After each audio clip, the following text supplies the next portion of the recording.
As already noted, the book of Acts presents reaching out to the Gentiles as the logical step in gradual broadening the scope of eschatological redemption, in accordance with biblical prophecies and building upon the earlier success vis-à-vis the Jews in the land of Israel.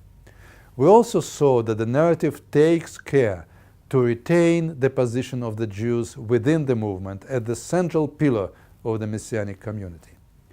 While discussing chapter 9, we paid attention to our author's intent to locate Paul's initial preaching, in contradistinction to Paul's own letters, in the synagogue of Damascus. We will see now that this will remain the strategy also further on. Describing Paul's mission in the Hellenistic diaspora, the narrative of Acts will repeatedly emphasize that Paul habitually proclaimed his message in the synagogues. It is actually there that he encountered the Gentiles who, following Paul's preaching, would become Jesus' followers. Chapter 13 in the book of Acts is a telling example of that stratagem. I read starting from verse 13. Now Paul and his company came to Antioch of Pisidia, and on the Sabbath day they went into the synagogue and sat down. After the reading of the Torah and the prophets, the rulers of the synagogue sent to them, saying, Brethren, if you have any word of exhortation for the people, say it. So Paul stood up and motioning with his hand, said, Men of Israel, and you that fear God, listen. Paul's coming to the synagogue on Sabbath is mentioned as self-evident. This is what a traveling Jew would be expected to do on arrival to a new city, to seek the company of his brethren.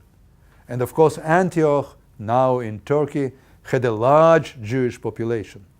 One also notes the author's awareness of what was supposed to happen during the Sabbath synagogue service. First, reading a portion from the Torah, then additional passages from the prophetic section of the scripture, and afterwards a sermon. Here Paul, as a guest, is asked to deliver the sermon. The book of Acts is among our earliest witnesses for this basic arrangement that survives until today. And this is one of many cases when New Testament sources provide an early evidence for broader Jewish tradition. We already talked about the function of protagonists' speeches, a favorite stratagem of the authors in those days. The opening address of Paul's sermon is most telling, especially if we compare it with Peter's address to his Jerusalem audience at the beginning of the book. There it was all about the people of Israel, but here we encounter a mixed audience, Jews and God-fearers. This is our author's foundational idea we already mentioned. Non-Jews attracted to Judaism, the God-fearers, who without undergoing circumcision and embracing Jewish dietary laws, frequented that synagogues in the diaspora on Sabbath days. Unlike the story of Cornelius, where such a Gentile God-fearer was a kind of isolated case in Caesarea, here it is portrayed as a broad phenomenon. The narrative of Acts continues with its conservative approach, claiming that in fact Paul initially did not go to look for Gentiles, but encountered them in the synagogues. In other words, it is not him who let the Gentiles in, but the early and broader Jewish missionary activity, which was totally unconnected to the Jesus movement. There is scholarly debate concerning the historical reliability of a massive God-fearers' presence in diaspora synagogues. It may be that the author amplified it, but it is difficult to imagine that he invented something completely unrecognizable to his intended readers. You were asked to read the whole chapter, and I believe you remember the highlights of Paul's sermon. It stands to reason that the author made Paul proclaim the main tenets of early Christian outlook that we have been discussing. Let me only highlight the emphasis on God's promise to Israel being fulfilled in Jesus, the Messiah, as the ultimate representative of the people. And what is that promise? When we read in Acts 13:26, Brethren, sons of the family of Abraham, and those among you who that fear God, to us has been sent the message of this salvation.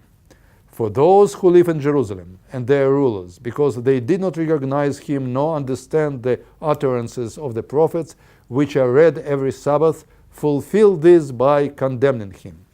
But God raised him from the dead, and we bring you the good news that what God promised to the fathers, this he has fulfilled to us, their children, by raising Jesus, as also it is written in the second Psalm, "You are my son, today I have begotten you." On the other hand, as the reference to the Psalm of David's intronization indicates, the promise Paul speaks about is clearly that of Davidic messiahship. It's on the one hand. On the other hand, it is not about Davidic kingdom, but about resurrection. We already saw in the second chapter of Acts how the author subdues the political aspects of David's messiahship, presenting David instead as the prophet of future resurrection. It is resurrection that is now viewed as the sure blessings of David. It's verse 34. As for the fact that he raised him from the dead, no more to return to corruption, he spoke in this way, "I will give you the holy and sure blessings of David." Until now, no specifically Hellenistic motifs have been introduced. Even when in the diaspora, Paul in Acts stays with a line of messianic thinking inherited from the land of Israel's setting. We will continue next time.